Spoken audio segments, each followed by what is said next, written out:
Hi, today I'm doing my month of July wrap up. So these are all the books that I read in July. I'm going to give a short description with no spoiler, and I'm going to give a rating out of five. So for me, 5 star means that I really enjoyed the book. I highly recommend it. I was probably moved in some way. And 1 star means that I think it was overhyped or that I thought it was a waste of time.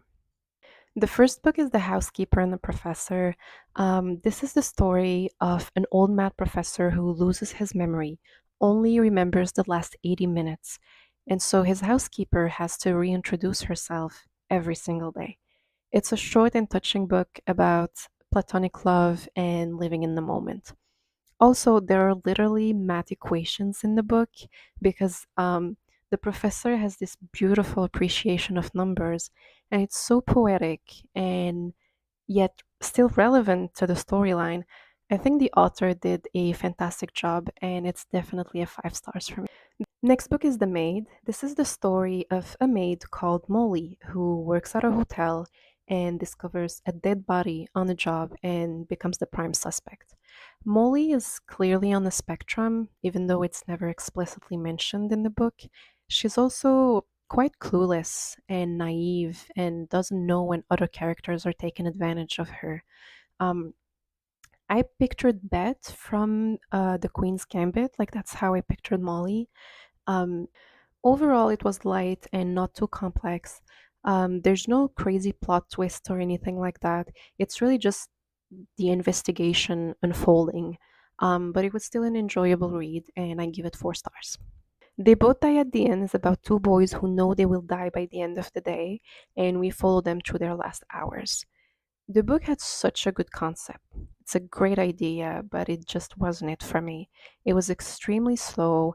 We had different point of views from random characters that I thought was unnecessary.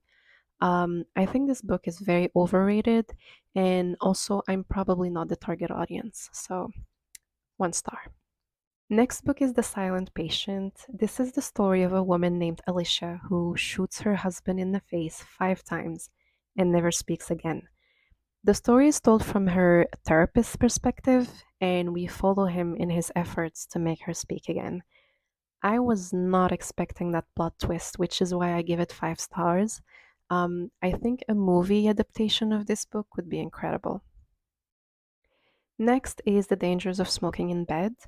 This is actually a collection of short stories, not a novel.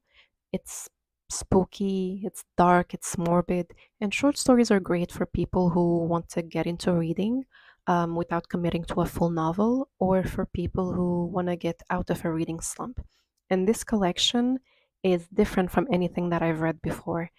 My favorite stories were The Cart and Where Are You, Dear Heart.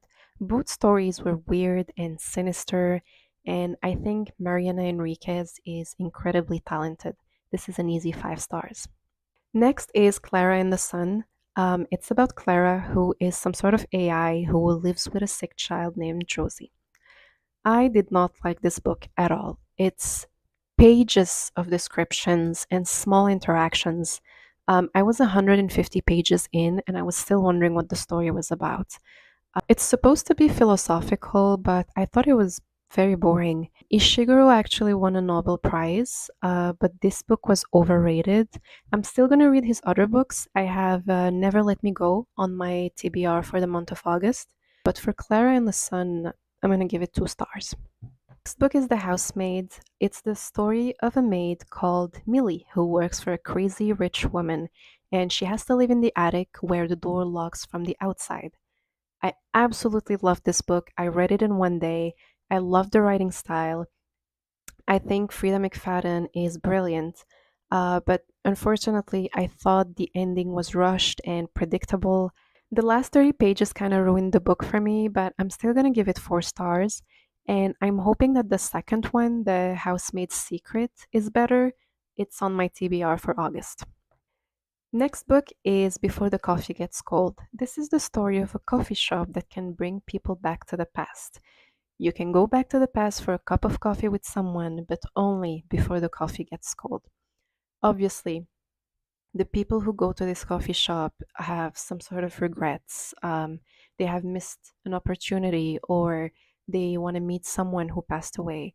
It's such a beautiful premise. This book is very moving and it's an easy 5 stars. The characters can be a bit confusing because there are a lot of them, but once you're halfway through the book, you can make sense of who is who. Last book is Convenience Store Woman. It's the story of a middle aged woman who spent her whole life working at a convenience store. Her peers are moving on in life, in their careers, they're having families, and she feels behind them. She feels stuck, she feels like an outcast. This book makes you wonder what it means to be normal, what it means to fit in society. It's silly, it's quirky, it's funny, and then there's going to be this paragraph that hits you like a truck, and then it's back to being silly and funny. This book is a gem. It's easily one of the best books that I've read. 5 stars. So these are all the books that I read in July. I will probably make another video about my August reading list. Thanks for watching.